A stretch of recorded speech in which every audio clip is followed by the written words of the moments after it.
और चलिए आगे बढ़ते हैं। जयपुर से अब आपको बड़ी खबर देंगे। मुख्यमंत्री भजनलाल शर्मा का आज जोधपुर का दौरा रहने वाला है। सुबह 9 बजे पहुंचेंगे जोधपुर एयरपोर्ट और वहां से मंडोर में दीक्षांत समारोह में शिरकत करने के लिए वो जाएंगे। राष्ट्रीय विधि विश्वविद्यालय का ये 17वां दीक्षांत समारोह है और उसके बाद बताया जा रहा है दोपहर बाद जयपुर के लिए वो प्रस्थान करेंगे, ऐसी जानकारी निकलकर सामने आ रही है। तो सूबे के मुखिया सीएम भजनलाल शर्मा आज जो है वो कई कार्यक्रम में शामिल होंगे और इसके सिलसिले में वो जोधपुर जाएंगे। बताया जा रहा है मंडोर में दीक्षांत समारोह में शिरकत करते हुए नजर आएंगे और उसके बाद वो फिर से जयपुर के लिए रवाना हो जाएंगे। राष्ट्रीय विश्वविद्यालय का ये बताया जा रहा है कि 17वां दीक्षांत समारोह है जिसमें सीएम भजनलाल शर्मा शिरकत करने वाले हैं।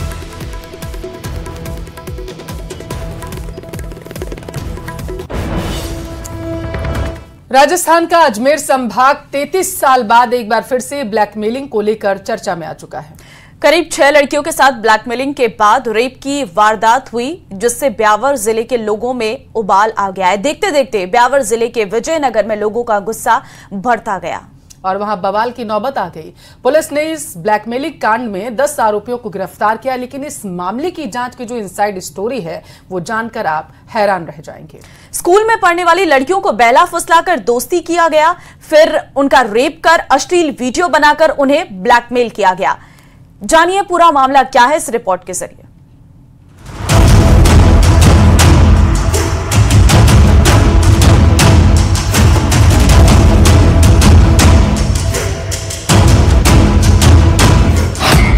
दोस्ती की आड़ में ब्लैकमेल और धन परिवर्तन, कैफे में गंदा काम, बेटियों से हैवानियत। राजस्थान में ब्लैकमेल कांड की इनसाइड स्टोरी। राजस्थान के अजमेर संभाग में आने वाला ब्यावर जिला इस समय गुस्से की आग में उबल रहा है। ब्यावर जिले के विजयनगर में इस समय हर जुबान पर बेटियों को इंसाफ और आरोपियों के लिए कड़ी सजा की मांग हो रही है। वजह है ब्लैकमेलिंग, गैंग रेप और धन परिवर्तन का गंदा खेल। और इस गंदे खेल के पीछे समुदाय विशेष के आरोपियों का नाम सामने आया। इन आरोपियों ने बड़े ही शातिराना तरीके से ब्लैकमेलिंग की और रेप को अंजाम देने का गंदा खेल खेला। और इस गंदे खेल में एक नहीं कई बेटियां घिनौनी साजिश का शिकार हुई। न्यूज़ 18 इंडिया के कैमरे पर इन पीड़ितों ने जब अपनी आपबीती बताई तो साजिश परत दर परत खुलने लगी। उसने एक छोटा मोबाइल दिया हमें बात करने के लिए कि इससे बात कर, चलाना, लाके देना सब उसने ही किया, सोहेल मंसूरी ने और उसके दोस्तों ने। एक बार मिलाने भी लेके गया था पिज़्ज़ा हट कैफ़े में, वहाँ मिलने भी गए थे हम। वहाँ पे हमारे साथ गलत हुआ। फिर उन्होंने हमारी फ़ोटोज़ वगैरह खींची उनके फ्रेंड ने। उनके फ्रेंड के नाम है सोहेल मंसूरी है, जावेद, रियान मंसूरी है और आमान, जे और फैजान। ये सब लड़के वहाँ पे थे प्रेजेंट टाइम में। सोहेल मंसूरी अब तक बात कर चुका है 13-14 लड़कियों के मेरे अलावा। और उसके भाई है, कभी वो मेरे से बोलता था आज 3 लड़कियों को मिल के आया मेरा भाई, आज 4 लड़कियों को मिल के आया मेरा भाई। मैं लेके जाता था रियान मंसूरी को मिलाने, सोहेल मंसूरी लेके जाता था उनको कार में बिठा के। पहले 10वीं में पढ़ने वाली एक बच्ची को शिकार बनाया गया। दोस्ती के बहाने रेहान मोहम्मद, सोहेल, लुकमान, अरमान और साहिल उसे बुलाने लगे। गिफ्ट में चाइनीज फोन देकर उसके साथ रेप किया। अश्लील फोटो और वीडियो बनाकर पीड़ित बच्ची को ब्लैकमेल किया। शर्त रखी कि अपनी क्लास की दूसरी छात्राओं से कांटेक्ट कराए तो उसे छोड़ देंगे। इस तरह से आरोपियों ने 5 से 6 लड़कियों को अपने जाल में फंसाया। करीम ने बात करी थी सर, इसने फोन करा था करीम के पास। हाँ। उसने नंबर दिए थे। हाँ। उसको मेरे को बोला भी नहीं था लड़के ने। उसके बाद 4-5 दिन बाद इसका फोन आया था, मेनली बात चल रही थी। कितने टाइम से दोस्ती बच्चियों से? सितंबर से। कहाँ लेके गए? स्टाइडेड। ये क्या है? वो है बच्चियों ने मना नहीं किया कभी? अच्छा, मोबाइल वगैरह कैसे देते थे, क्या करते थे? कीपैड मोबाइल दिया ना आप लोगों ने? हाँ, वो दोस्त से मंगा के दिया था। दोस्त ने? तो आप लोगों ने खर्चा नहीं किया? नहीं, खर्च करा नहीं। कितने रुपए? 12।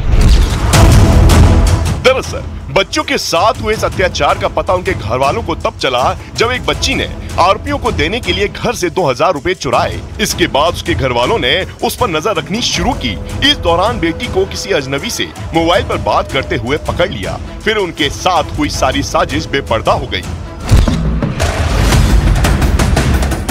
इस मामले में जब कुछ आरोपियों को पकड़ा गया, उनसे सख्ती के साथ पूछताछ हुई तो उनके इस अपराध के एक तार खुलने लगे। विजयनगर की पुलिस ने ब्लैकमेलिंग और गैंग रेप के इस कांड में 10 आरोपियों को गिरफ्तार कर लिया। आगे बढ़ते हैं। राज्यसभा सांसद मदन राठौड़ फिर भाजपा के प्रदेश अध्यक्ष बन गए हैं। 7 महीने में दूसरी बार मदन राठौड़ को ये जिम्मेदारी सौंपी गई है। सीएम भजनलाल शर्मा, पूर्व सीएम वसुंधरा राजे समेत तमाम नेताओं की मौजूदगी में उनके नाम की घोषणा हुई है। और इस दौरान पूर्व सीएम वसुंधरा राजे ने एकजुट, नो गुट, एक मुख का नारा दिया है। ये रिपोर्ट देखिए।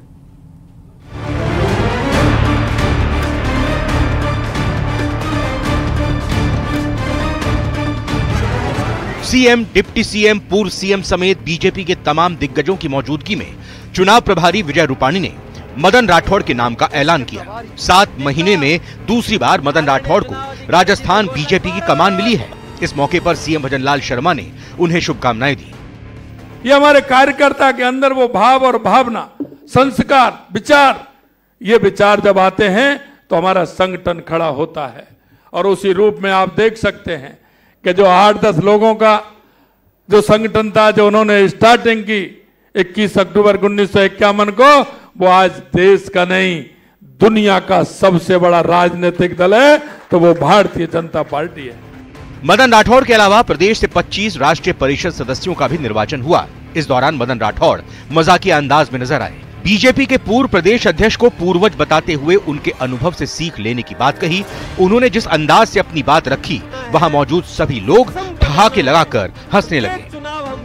आप सबका बहुत मुझे मार्गदर्शन मिला और मैंने प्रत्येक वक्तव्य को गांठ बांध करके अपने साथ में ले लिया, जो मेरे लिए पाथेय का रूप रहेगा। जब कभी भी जरूरत पड़ेगी तो मैं उस गांठ को खोल करके उसमें से मार्गदर्शन लेता रहूंगा। वैसे नारायण जी पंचारिया साहब को बहुत बोझ था और वो आपने अनुभव भी कर लिया होगा। वास्तव में बहुत निभाया इन्होंने। और कभी आप में से किसी को मौका मिले तो जाकर के देखना ऊपर कि इन्होंने चुनाव प्रक्रिया कितनी मेहनत करके तैयार करी। इस मौके पर प्रदेश की पूर्व सीएम वसुंधरा राजे भी बोली। उन्होंने खुले दिल से मदन राठौड़ के समर्थन की बात कही, लेकिन इस दौरान वो कार्यकर्ताओं को एकजुट होने का संदेश देती दिखी। मदन जी का नाम देखो, मद ना, तो इसमें कोई शक ही नहीं है हम लोगों के बीच में कि उसका मद तो आपको कभी आने वाला नहीं है। इससे पहले शुक्रवार को प्रदेश अध्यक्ष पद के चुनाव के लिए मदन राठौड़ के अलावा किसी भी दूसरे नेता ने फॉर्म नहीं भरा था। उसके बाद से ही उनका फिर से अध्यक्ष बनना तय हो गया था। मदन राठौड़ 1972 से 1978 तक आरएसएस के प्रचारक रहे और 5 बार बीजेपी के जिला अध्यक्ष भी रह चुके हैं। इसके अलावा सुमेरपुर से 2 बार विधायक भी रहे। वसुंधरा सरकार में उप मुख्य सचेतक की जिम्मेदारी भी उन्होंने निभाई है। अप्रैल 2024 से राज्यसभा सांसद हैं और अब उन्हें एक बार फिर प्रदेश अध्यक्ष की जिम्मेदारी मिली है। Bureau report, news 18 Rajasthan.